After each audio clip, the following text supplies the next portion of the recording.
Identity is a recognizable habit of thinking, feeling, speaking, and doing that correlates with an identifiable environment or ecology.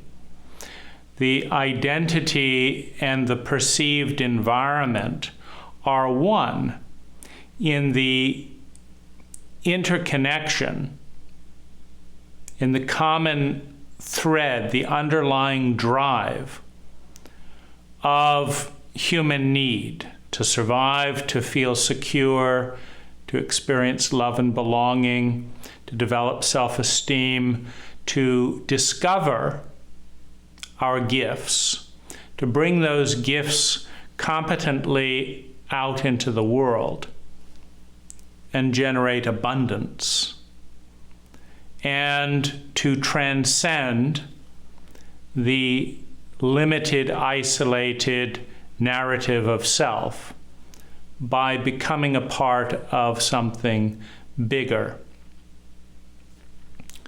Another way of saying that is that we are all innately drawn to feel sustainably better and to avoid feeling chronically worse.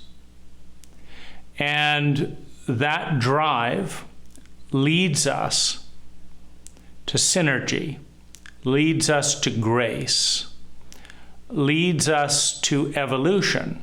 Evolution from the reptilian brain to the limbic brain to the rational brain to the empathic brain and to the transcendent brain.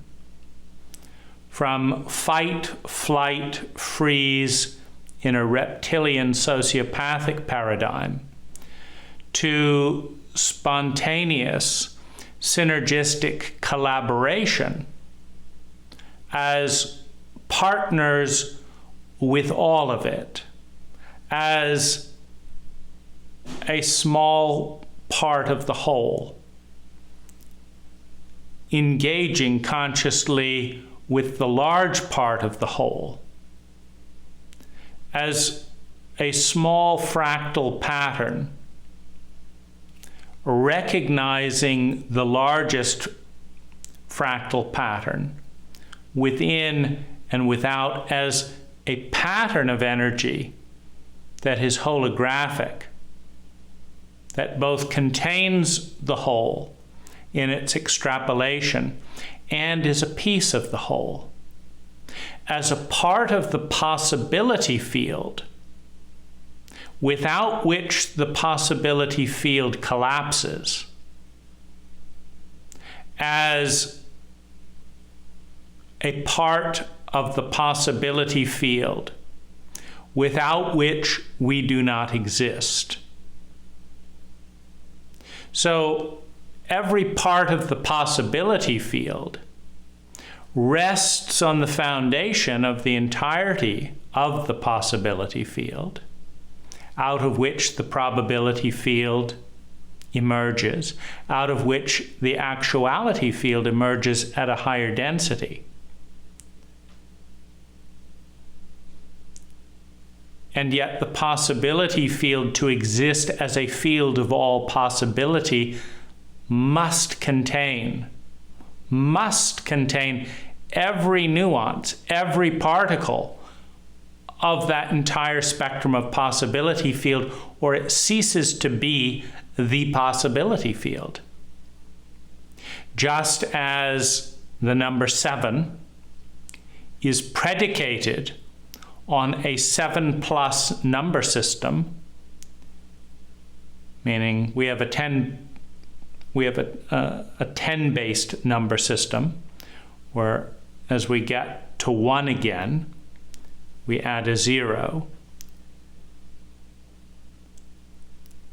The number 7 is predicated on a number system that goes to at least 7, and a number system that includes at least 7 is predicated, requires the existence of a 7 in order to exist. We are part of the possibility field, required to exist in order for the possibility field to exist, and the possibility field must exist first before the probability field exists, before the actuality exists. That is us. We are a small point of focus that is part of a much larger pattern. And we are perceiving that pattern through the lens of identity, through the lens of habits, of thinking, feeling, speaking, and doing, through the lens of senses, the sense of smell, the sense of taste, the sense of touch, the sense of sound, the sense of sight, and the sense of thought, the sense of feeling, and the tool or technology of imagination, which is able to bridge everything that we've just talked about. Through imagination, we can explore the possibility field, the probability field, the actuality field of what has been, what is, and what will be, of what is likely to be, and what could be, past, present, and future. We exist as an identity that correlates with a perceived reality. Our identity makes sense within the parameters of sensory perception, of paradigm perception, of mental, emotional, physical perception. Our reality is inextricably linked with identity. And identity is a cohesive pattern that we and perhaps others can recognize. I look into the face, into the lens of this camera within a paradigm,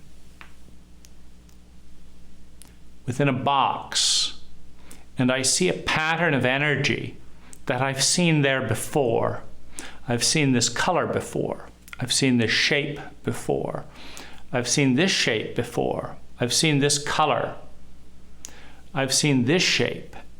I've felt this texture. And because I've seen it so many times, and because my consciousness correlates, when I think move out, when I think move in, there's a correlating pattern between thought and movement. There's a habit of color, a habit of texture, a habit of smell, a habit of sound, a habit of thought that I recognize.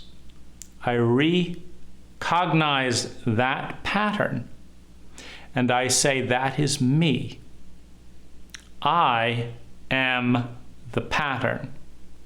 Meaning the ego is the pattern that is recognizable by the ego, as in egoic self-awareness.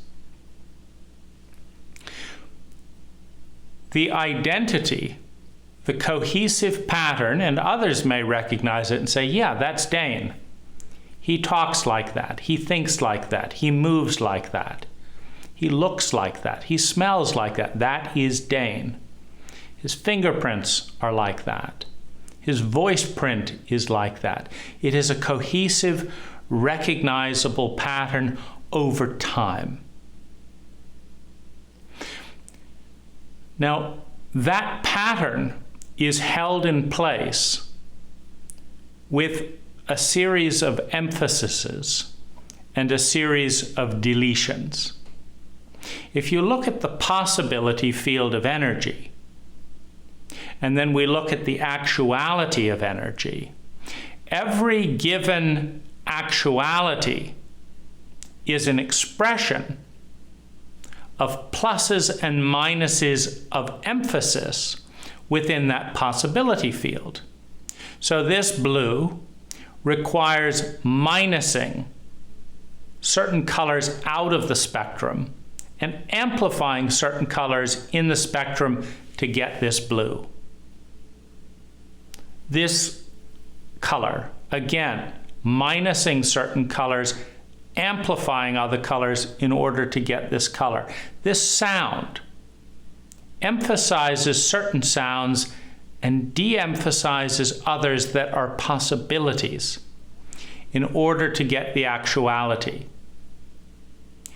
And one way of looking at that is that in order for an actuality to emerge, an identity, you have to take the entirety of the possibility field and delete 99.9999999% of everything that is. And what you're left with is this actuality. Much like Michelangelo would describe in his process of creating a sculpture. He said, how I create a sculpture is I chop away at the stone, at everything that is not my sculpture. And what remains is my sculpture. I delete a large portion of the stone that has an infinite possibility field. It could be infinitely smaller, it could be infinitely bigger, could be a variety of different shapes, but I delete, I chip away at what is not, and I'm left with what is. In this way, the possibility field collapses into the actuality field through a process of deletion. Now, one of the interesting implications of this is the fragility of identity. Now, we understand that the individual egoic identity is a fractal representation of the probability field that is the cult or culture around each individual. That in order for me to be speaking English, I had to be surrounded in an identity, a cult identity, in which the vast majority of people around me, most importantly initially my parents, spoke English as well. And if we look at the architecture of thought, we understand that it correlates with the architecture of language. That language takes the perceived whole and partitions it into particles that are perceived through language as distinctions. So if we talk about the undifferentiated whole, the ecology of the possibility field, the probability field, the actuality field, the multidimensionality of reality, we need no language. But through the lens of human consciousness, we are dealing with the unconscious. Without any word, without any language, there is no distinction. Because you cannot separate a pinky from a ring finger without the word pinky and ring finger that are defined as separate. Because if you look in the dictionary, it says this is what a pinky is. It is the smallest. Well, we're now measuring by size. What if we measured by warmth? Is the pinky cooler than any of the other fingers? So if we looked through the paradigm of warmth rather than the paradigm of size, there might be no difference, and these would all be one. But we look through the paradigm, the lens of size, and then we say that the pinky is that shape. We're looking through size and shape,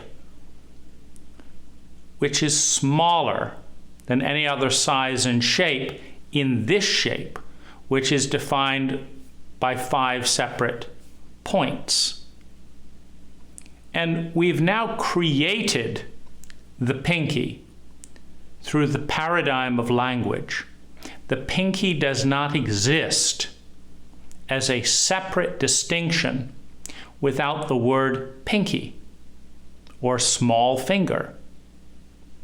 Finger is shape, small, size.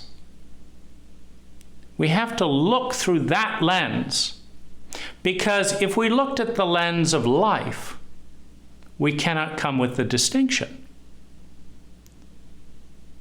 Because this is life, and this is life, and this is life, and this is life.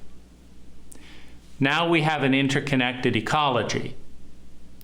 Language defines the cutoff points of where one defined and created illusionary particle is distinguished from another defined and created illusionary particle or pattern of energy, which is all defined by language.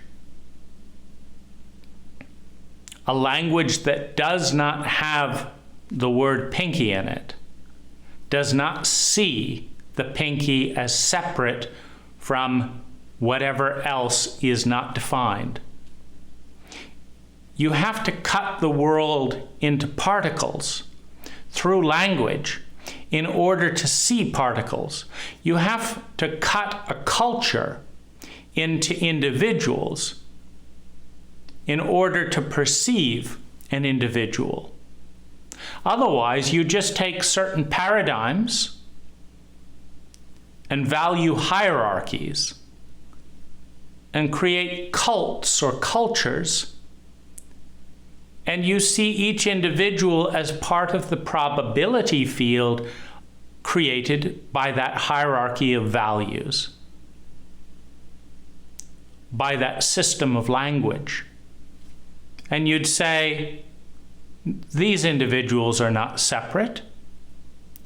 The hierarchy of values demands that there be a this and a this. The language demands that there be a this and a this and a this. And having demanded that such is the case, there must be a certain percentage of individuals playing their roles within the cult in which they were born to realize, to externalize, to manifest the expression of that hierarchy of values, of that paradigm, of that language experienced through these observing and measuring devices. They have to exist, or the paradigm, the value hierarchy is not mathematically reflected. You cannot have the one without the other, the individual without the group. You cannot have the group without the individuals in it. But within our hierarchy of values and within our language, there exists this word, the individual. And suddenly we perceive people as isolated particles, separate from the probability field out of which they are born innately by the mathematical values of that probability field.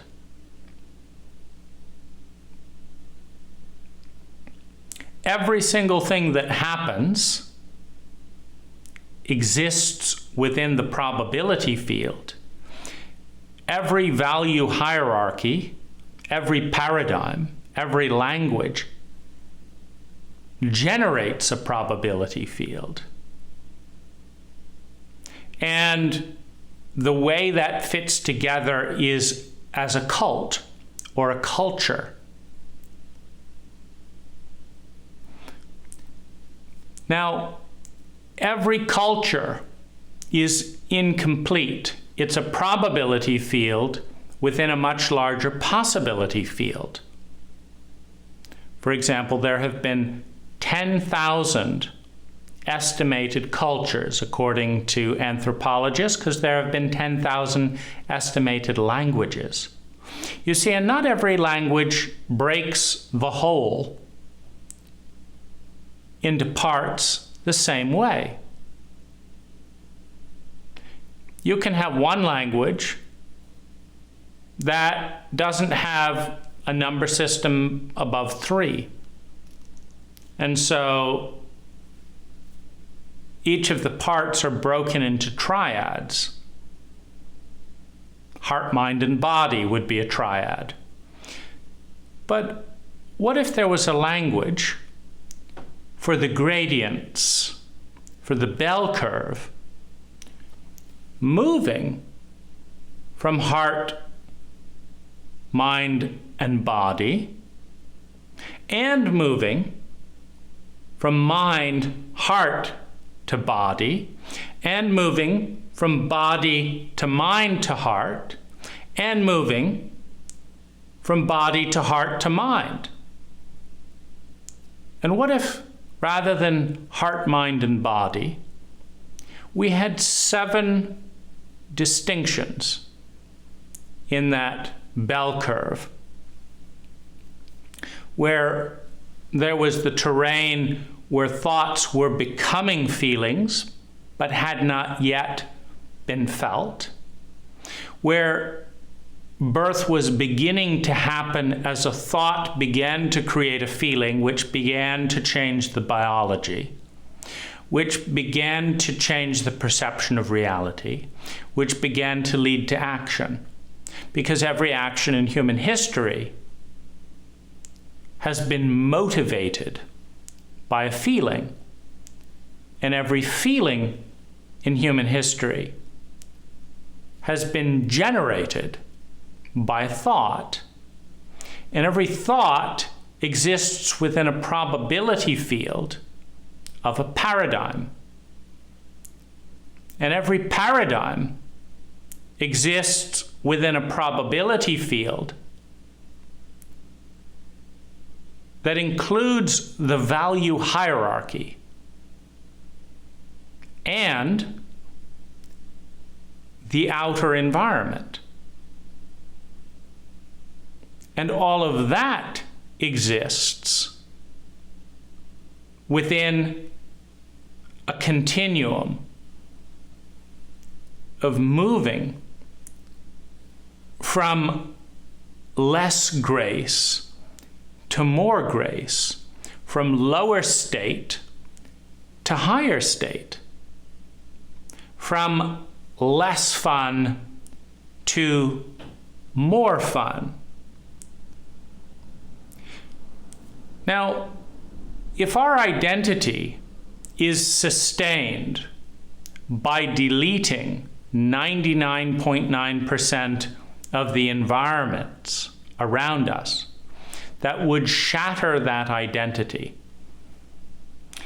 if our identity is sustained by obscuring perception of 99.999% of reality, that would shatter that identity, then the human ego and the human identity exists in the pause, behind the veil of that which we have blocked out in order to maintain a cohesive identity. An identity that would and will collapse when exposed to energy that makes the identity crazy in relationship to the drive to feel sustainably better and avoid feeling chronically worse.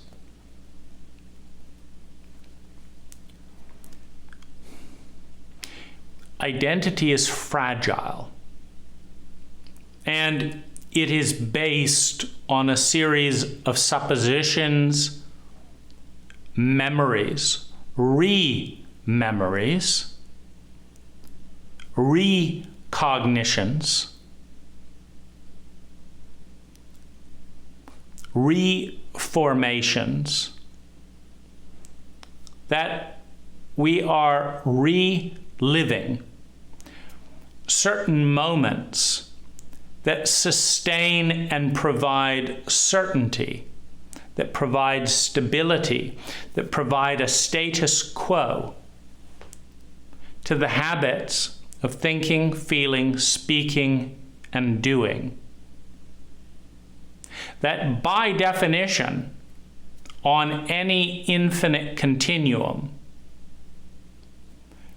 is better than some at the underlying drive of grace, and worse than others relative to the underlying drive towards grace. Grace being a higher state of feeling sustainably better than less grace. It's the movement. You can think of it geometrically as moving from the infinite garden of the undifferentiated, unconscious, and ecological whole, the sphere. The sphere, which is the most graceful shape in the universe for transmitting and transporting energy. So we're moving from the unconscious sphere, which is simultaneously an infinite number of particles or refracted lines, and one. The sphere is one. It is also an infinite number of dots out of which one makes up the sphere. If you build a sphere in a computer, you don't say one. You build the sphere up with planes or with dots. You can build a sphere with 1,000,000 dots, 1,000 dots, 100 dots, 1,000,000,000 dots, 1,000,000,000,000 dots, 1,000,000,000,000,000,000,000 dots. You can build a sphere with 30 lines, looks a little bit angular, 100 lines, 1,000 lines, 1,000,000 lines. There's no limit to the number of lines that can be used to refract a sphere. And the sphere is one, so it is a transcendent and graceful shape, too complex to process through language. Because if you want to turn 1,000,000,000,000 dots into language, it's a number of words spoken lineal that would take many days, many months just to communicate. So we just say a sphere. We refer to it through the one in language, but to build the sphere in a computer or mathematically, you have to decide how many lines or how many dots to use. Just like the color spectrum, is it one color? It's just color or no color? Or is it 256 million colors, the typical refraction number that a computer uses to break colors into numbers? There are 256 million distinct colors in a computer, not because that's all the colors there are. You could refract the color wheel into 1 trillion colors and still have plenty. It's just the human consciousness is limited. So once we leave the garden, once we enter the world of polarity, once we consume the knowledge of good and evil, once we enter the world of language, we have to decide how much nuance to convey in language, which is a tedious process. Do you want to talk about the finger as a finger, or do you want to talk about it as a billion atoms? This atom, this atom, this atom, this atom, this atom is a finger. It's a low level of resolution because the language is clustering many patterns of energy into one that gets the key message across. You have to get more specific if you're trying to change genetics within the fingers.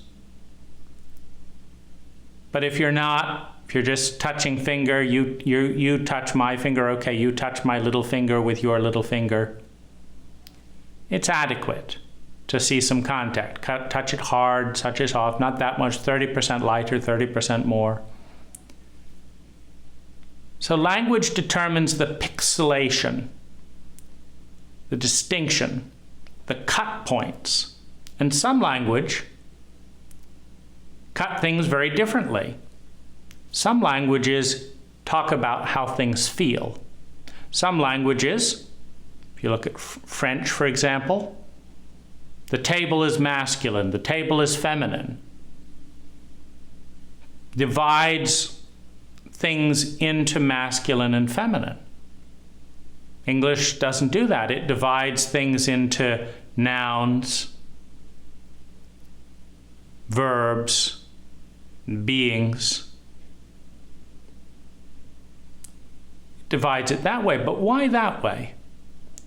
Why not divide it into things that were becoming nouns?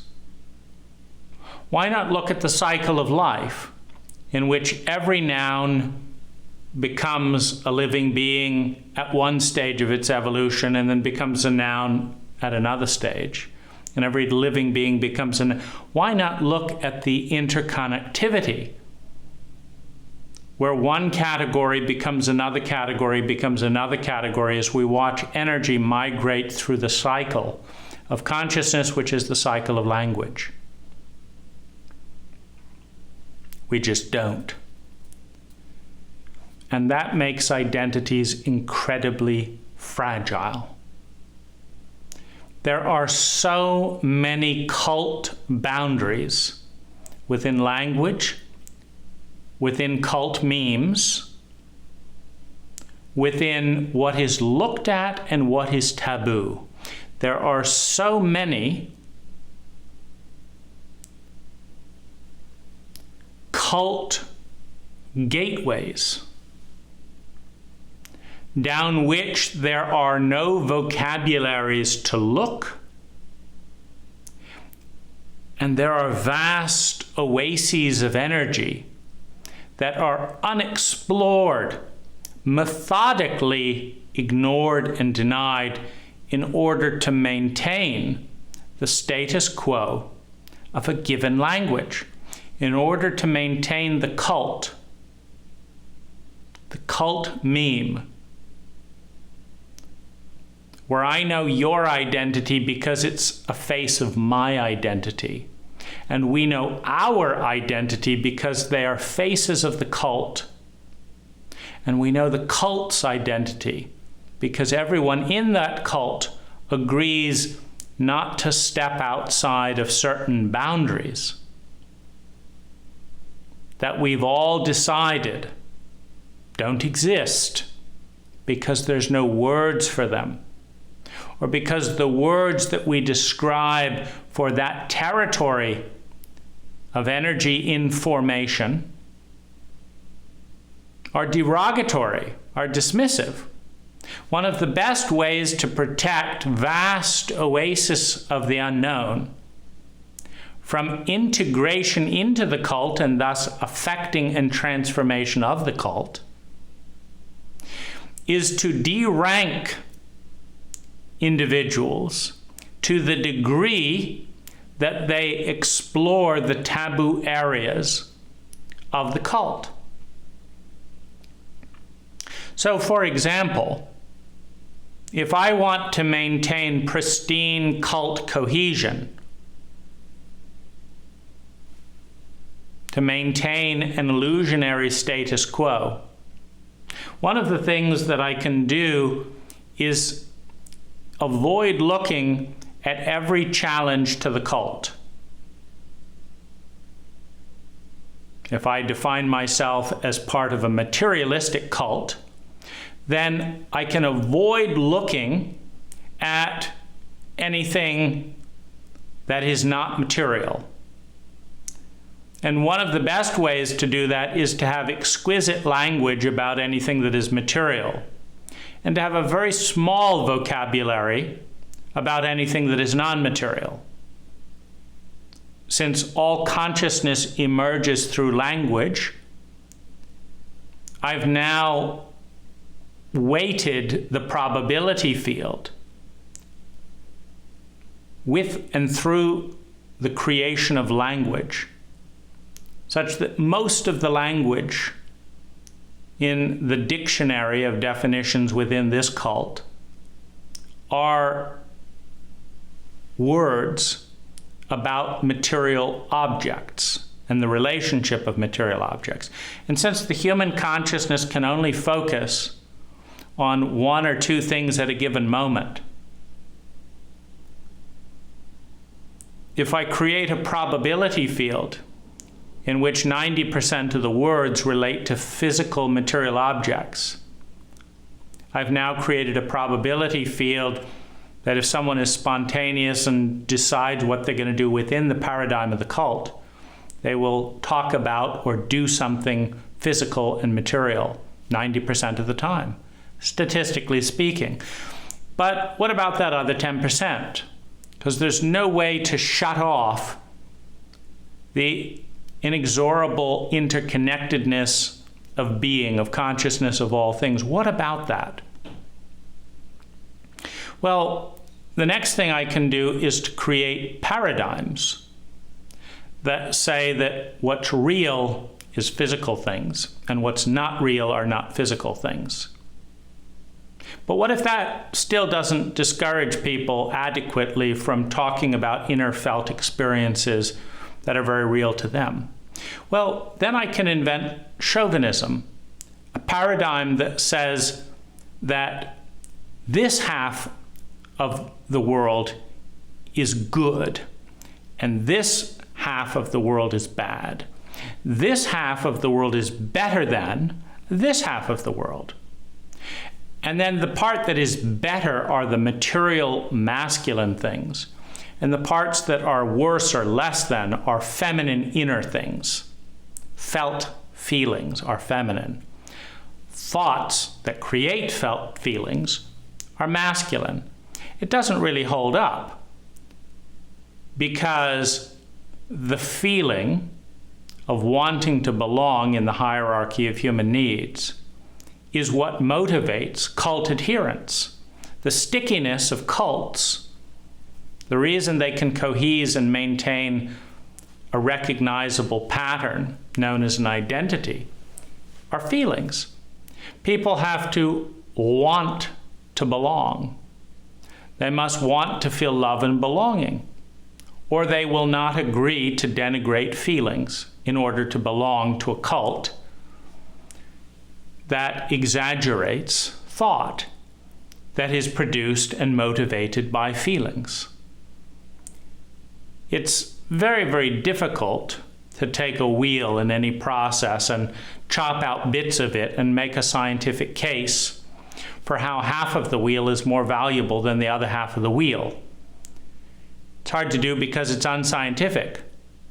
If you want a smooth ride, the scientist will look at that and say, if you want a smooth ride, every part of the wheel is important, because every bit that you cut out of the wheel increases the bumpiness of the ride. If you want to cut a little bit of a slice out and say, strong feelings, not welcome around here, they don't exist in our cult, they're certainly not wanted, well, you can chop them out or make an effort to do so. You've now got a big vacuum when you come to the state within the human psyche that consists of strong feelings. You got a bumpy ride. Identities are fragile because they are defined as separate from that which they are inexorably connected to. In order to maintain the illusion of separation,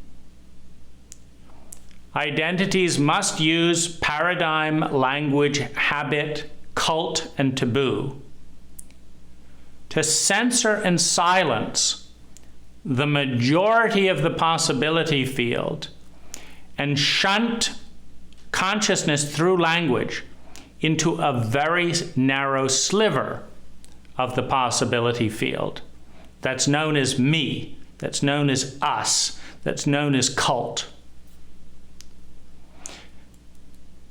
And the us, the cult, the small part of the possibility field that is the identity that is coherent, repeating, by definition is smaller than the largest part of the possibility field, which is not us.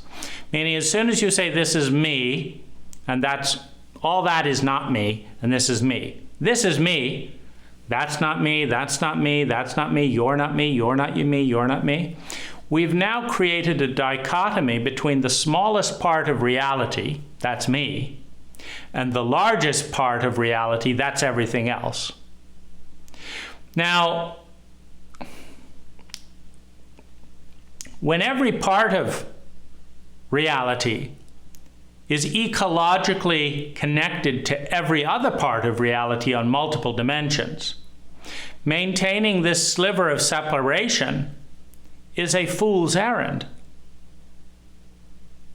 Whatever it is we pretend to be separate from dissolves into illusion when presented with data that inexorably connects us to that which we're defining as separate. We say, this is me, and that's a cloud. The cloud is separate from me. This is me, I'm not a cloud. But then you look a little closer and you say, well, I'm 97% water. Well, where did that water come from?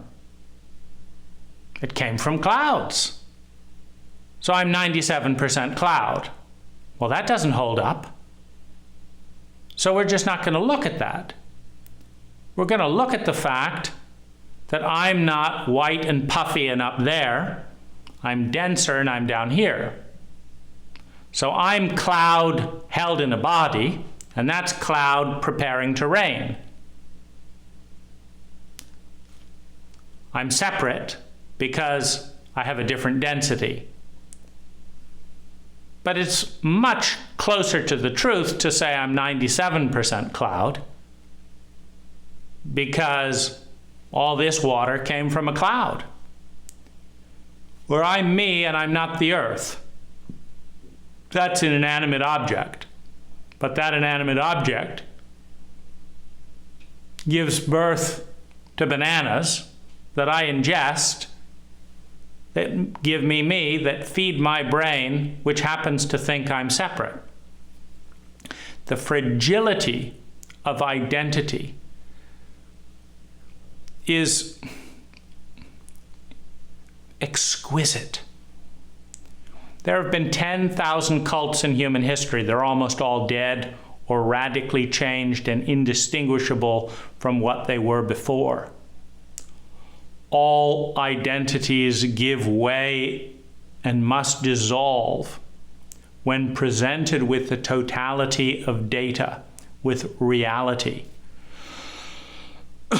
No identity can survive the onslaught of truth and data that is the entirety of the possibility field. It must collapse.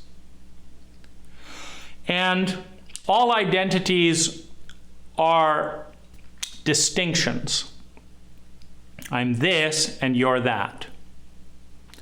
So the identity is maintained through the partitioning of language and the illusion of dissociation from one part of the ecological whole with the other.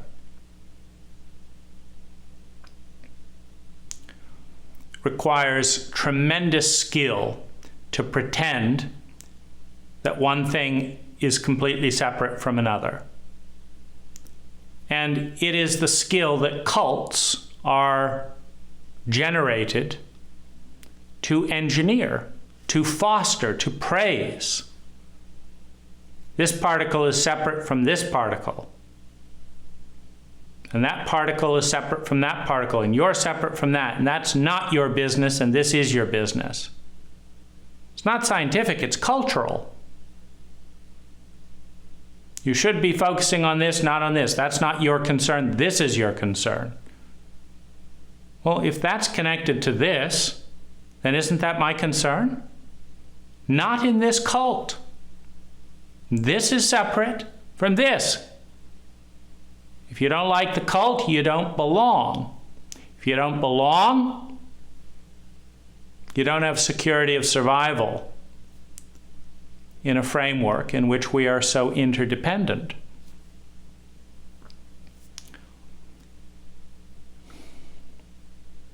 One of the interesting narratives in history is the war with truth that is maintained in order to maintain a status quo that is nonsense in the face of truth, but has some semblance of intelligence when large sections of the truth are suppressed.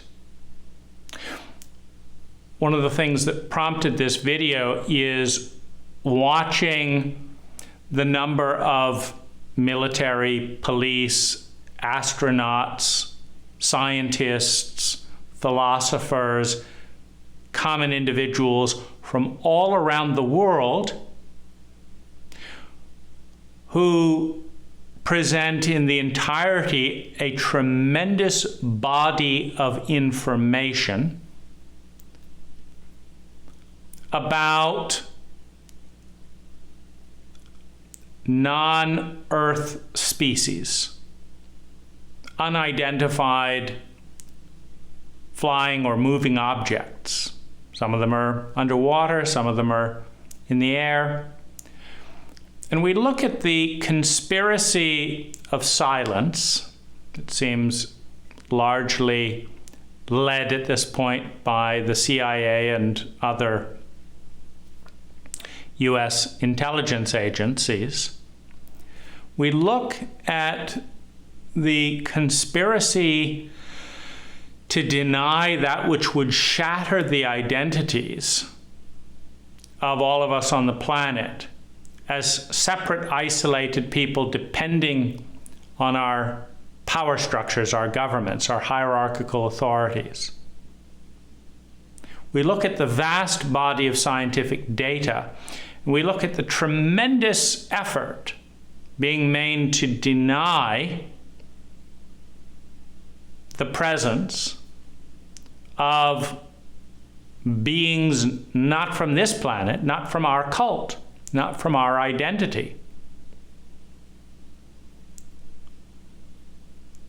And you wonder why the government is so afraid of the panic, why so many people would panic, what the panic is about. Well, we have an identity, particularly in the West, of being the leading scientific creatures in the universe. We have risen to this level. Man has enabled himself, da da da.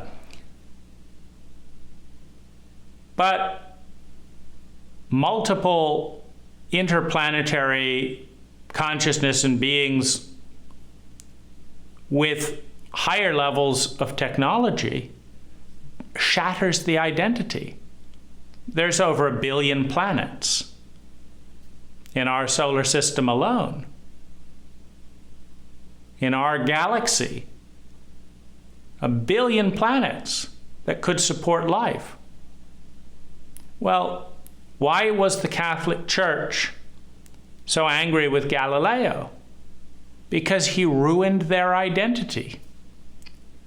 An identity made of sand. An identity that washed away. The more data that was presented by astronomers, the more liquid the Catholic Church became. Because the identity that God told them, the absolute truth, and the Pope knew the absolute truth, and we were the center of the universe, that all washed away with the truth of data. What about the flat earth fears and dogmas? That washes away when you look from the moon. What about the idea of the problem child, the scapegoat? It washes away with the psychological data, which points out that the scapegoat exemplifies the dysfunction in the entire family, particularly the power structure. What about the paradigm of psychological disease? That washes away when you look at the data that connects the psychological disease in the individual psyche and the cult and its level of schizophrenia. When you look at the schizophrenia of the cult as being reflected in the insanity, the dissociation of the individual, you see that the individual reveals the insanity in the cult, not the other way around. And so the more crazy the scapegoat, the more crazy the power structure out of which the scapegoat emerges. When you look at the stupidity or cruelty or sociopathic elements in individuals and understand that these are flowers of probability that emerge in sociopathic, cruel cults, then you take the most sociopathic members of the cult and understand that they are mirrors for the cruelest aspects in the culture. That you do not get lettuce without soil and water. That you do not get desert without cutting down trees. That you do not get volatile temperatures with a lush rainforest canopy. That the one is connected to the whole.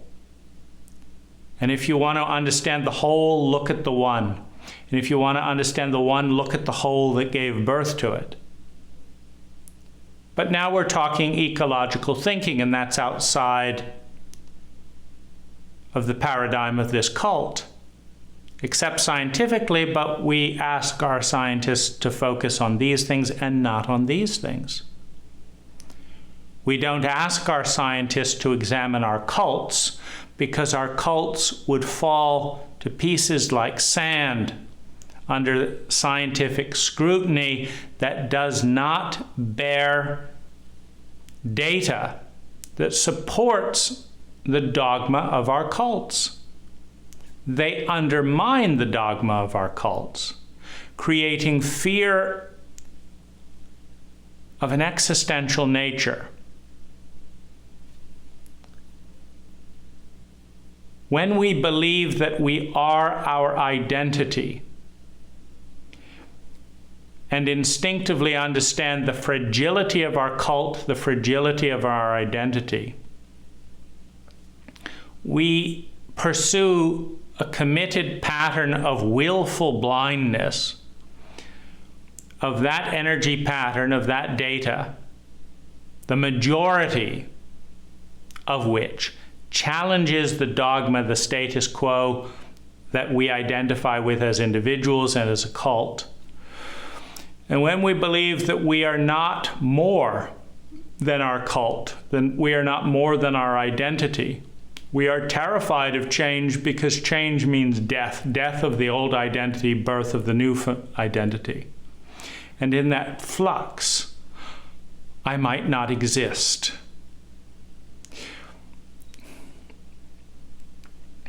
The more traumatized a cult is, the more it is aware of the fact that it is small in relationship to energies and patterns that are bigger.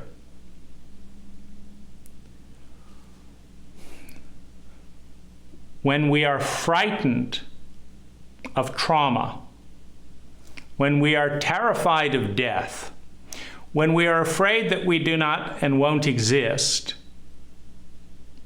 if we change, if we die, we must cling to the identities that we know. We must cling to the dogmas that support those identities. We must cling to the cults that give birth to those identities.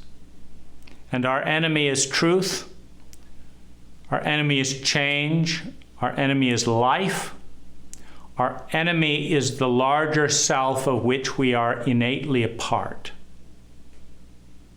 And the deepest challenge and need for a living spirituality,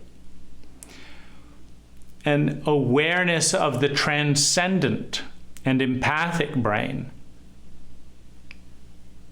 relative to the reptilian brain,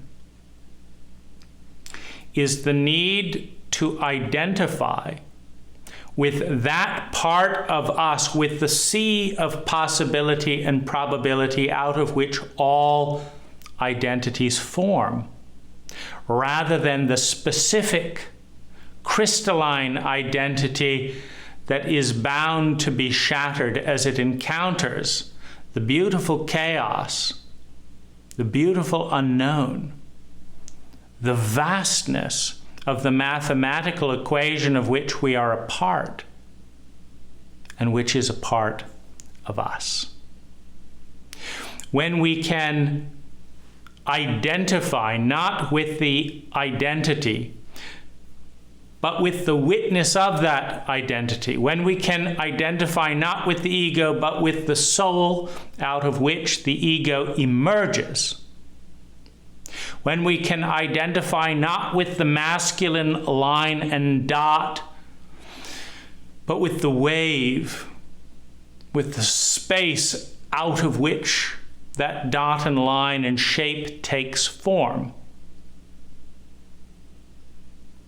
we are no longer enemies with the vastness of the equations of which we are a part.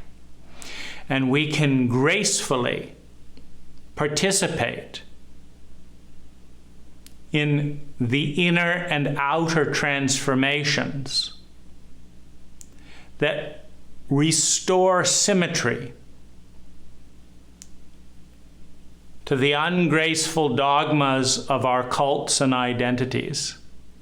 And in restoring those symmetries, restore the perception of the whole, re-enter the garden that we have never left, and join the equation, the great equation that our identities rest on, that our actualities rest on, and which we, as individuals, belong to and are innate ingredients in that partnering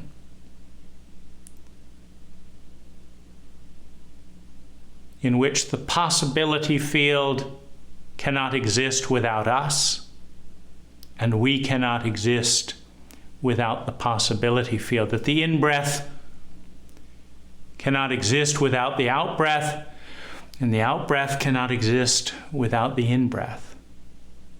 Then we can go home to the circle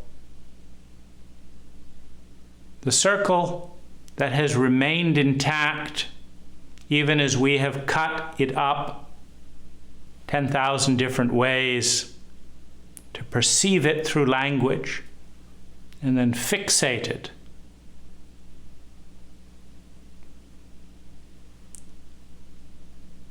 Fixated on small portions of it by denying the rest. Then we come home to the place, to the one, to the sphere, to the grace, to the great equation of which we are all a part.